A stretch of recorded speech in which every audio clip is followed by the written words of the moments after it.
describe Zambia as a peaceful country, which is able to stand on its own because of the minerals that it has, because it's rich in minerals and the potential in other capacities like agriculture.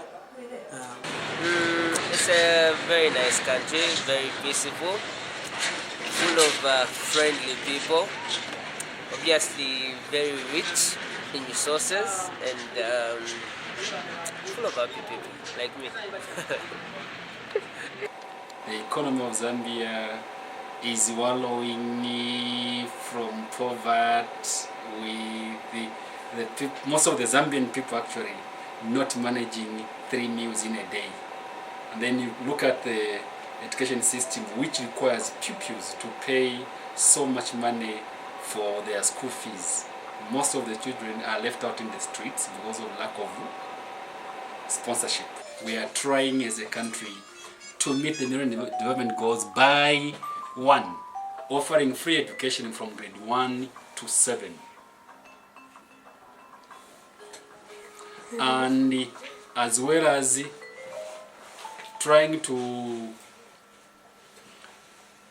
offer basic education to all school-going age children from grade 1 to 9. Though at grade 8 and 9 level they have to pay school fees, which is of course not easy to come by. Hence so many push-outs. What we may call push-outs, what we may call dropouts. They are not necessarily dropouts because dropouts fail out of the school system. But push-outs have the certificate to go to grade 10, but they can't meet the cut point because of the lower or few places offered at grade 10 level or senior classes. So they are pushed out of the system. And to try and meet the Millennium Development Goals, we've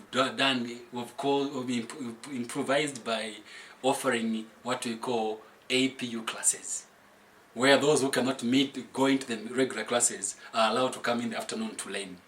This has also helped out greatly on a good number of our Zambian children who should have been pushed out of school. Then there is open and distance learning, which is running in almost all schools. With the time, as the economy is dwindling and dwindling, results are also being affected because pupils are not in school. We are a weekly boarding school. Pupils come with their own food. At the end of a week or 2, they go back to look for food.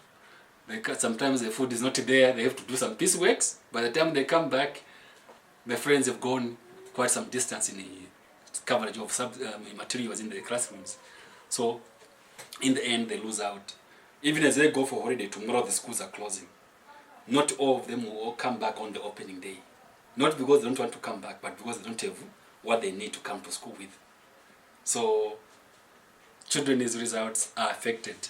While teachers are trying to do their best, but we are really seeking the help of the parents to cooperate with us to bring their children in school on time to avoid them losing out a lot of tuition time. As at now, the government is putting so much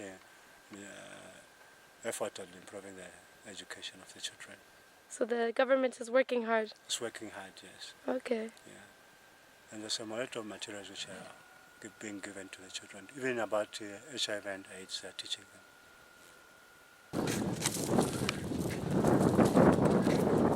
And how many students go to this school right here?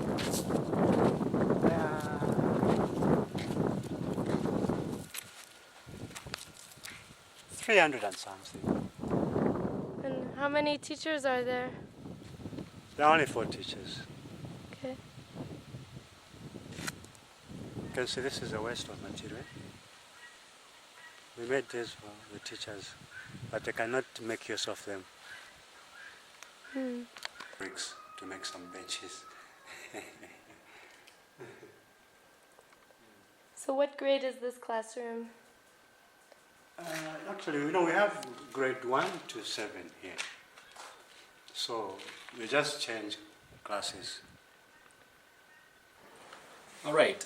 Having highlighted so many problems that the Zambian education system is facing, we really are guided by our policies And among the major policies that the education system is following is Educating Our Future, which is a booklet done by the Ministry of Education in 1996. As a ministry, we are guided in this booklet, which is actually a policy document. And among other things is a free education, which we are striving to work at from already we've implemented from grade 1 to 7. Plans are to implement this free education up to high school level. As we are talking now, the University of Zambia was closed yesterday. Reason being, lecturers are comparing their salaries with the neighboring countries and neighboring universities. They find themselves to be at a disadvantage. So the Ministry of Education, through the PRP, Poverty Reduction Program, using the money from the debt cancellation, is trying to improve the funding into the Ministry of Education to enhance the achievement of the Millennium Development Goals.